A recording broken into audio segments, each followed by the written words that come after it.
What's up, guys? So I'm doing this video a little bit different. I mean, from your side it's going to be the same, but from my side it's a little bit different because I'm recording this on Saturday and I'll be uploading it on Sunday. I'll be doing the editing tomorrow. I'm doing this to give myself some time because I'm going out tomorrow. Oh, I'm going out tonight, so I'm going to be kind of incapacitated for the majority of tomorrow. And I got a bunch of Japanese homework, so. But without further ado, I'm going to get right into it. So I believe I left off talking about my Japanese ex-girlfriend from 5 years ago.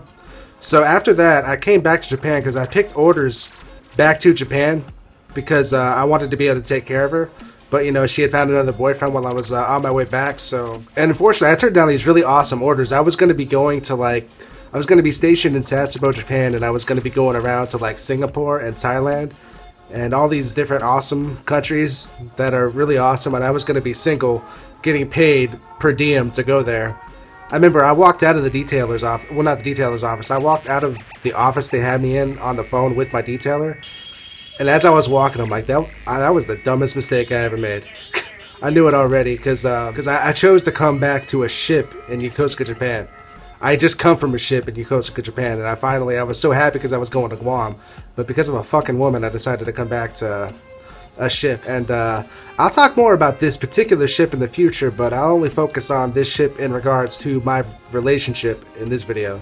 So the ship that I went to was alright, just for context, this ship was had just been in the yards, which means that everybody was basically on vacation for like a year prior to me getting there. But as I got there, they started going underway again, and they were building up to this really big inspection that required us all to work every day of the week until like 7 to 10 p.m. at night. So obviously this was very stressful, and you know, just coming off of a really shitty relationship, really shitty breakup, and you know, the suicide of my sister, I wasn't really ready for that. But you know, I made this choice and I had to fucking deal with it. So you see, I was kind of a white knight to an extent, in that, you know, there's always that crutch for you know, for guys that don't really want to be their true selves or don't want to be, you know, truly assertive.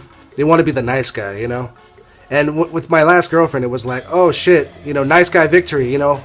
I did it being myself. And after she rejected me, I'm like, well, I'm rejected, you know? I've been rejected by this girl that I had a really big connection with. I've been rejected by the Navy. I basically felt rejected by my entire fucking family.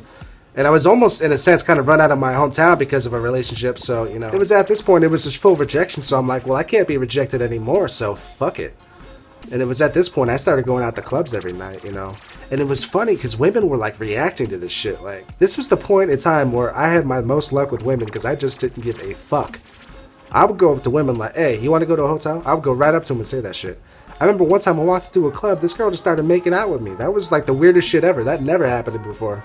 And I was starting to feel really good about myself in a really bad way. And, you know, after a while, you know, you just can't deal with all that toxic energy. So at this time, I was drinking really fucking heavily. I was getting blackout drunk, drinking to 1 a.m., waking up at 5 a.m., like every fucking day. No, not conducive to very good mental health. So eventually, shit just hit the fan, and I was at a bar, and I got pissed off about something and broke the door. I managed to hide it from the Navy by dating one of the bartenders that worked at the bar. Because for some reason, she liked, I guess, my go-nattiness, I guess you would call it, or my bravado. It's that situation where I guess like the motherly instinct came in and she wanted to like make me happy. Because I was so pissed off and tired all the time, and you know, I was living on the ship, so we started dating. And you know, she was a little sexy little Filipina. I mean, as far as I was concerned, she was way out of my league, as far as looks go at least.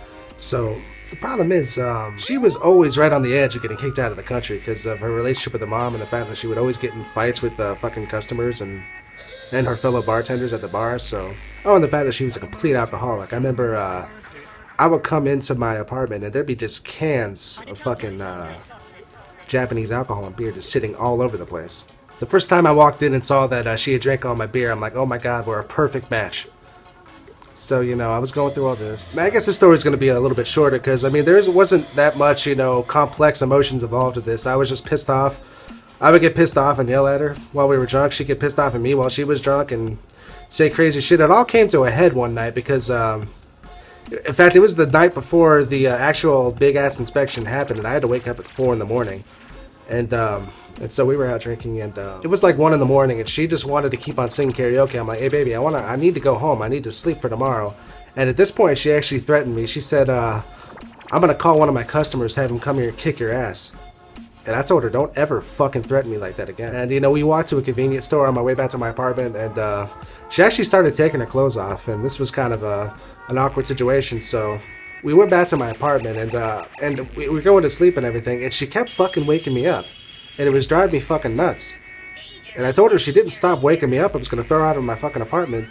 Then at one point, I woke up, and she started fucking biting my arm. I was afraid she was gonna like, you know, take a piece of meat off of me, so I was kicking her out, you know, then I started to feel bad, you know. Then we were walking back to my bed, and she fucking passed out. She straight up fainted. I'm like, oh my god, she's fucking dead. I fucking killed her. I was drunk at this time, so I can't remember it entirely. But then she came back. I mean, like, I was like pulling her, I was checking her pulse, except I didn't really know how to check a pulse at that time. So I couldn't really tell, and I was doing the things you see people do in movies, like I was moving her eyelids back to see if I can get her to like react and everything. I guess eventually she came to, or I just passed out, and then she started telling me some crazy shit, like she was my black angel here to bring me to God, and she told me I'm so evil, my soul is so dark that even the devil fears me. I'm like, wow, that was so fucking poetic. I'm almost convinced. So in the morning, you know, keep in mind, this isn't the only time something like this has happened at this point. So she woke up, she's being her sober, sweet self, because she was really sweet when she was sober. A demon when she was drunk, just like I was. So after that, we didn't talk for like a week. You know, the inspection was done, and it was finally, I could finally relax and have some days off and, you know, spend some time with her. Then, lo and behold, I find her out with this old dude. At first, she's like, don't worry about him, he's just a customer, I'll see you later on.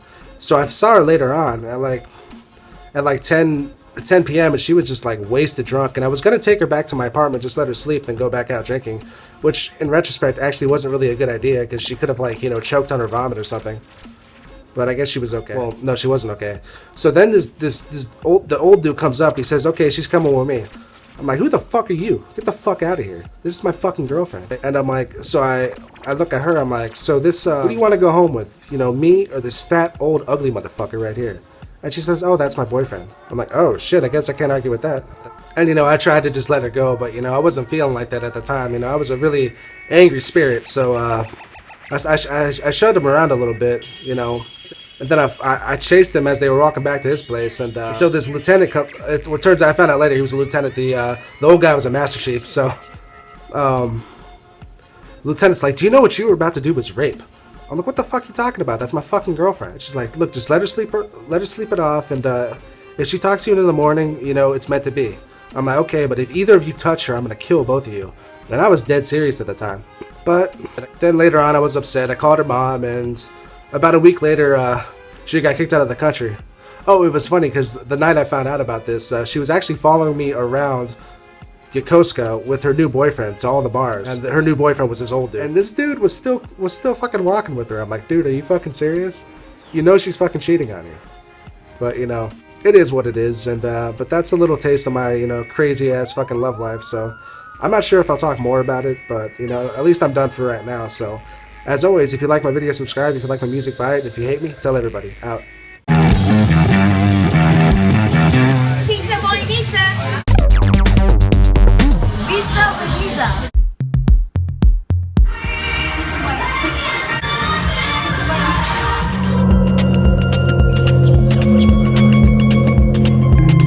Pizzaboynizza.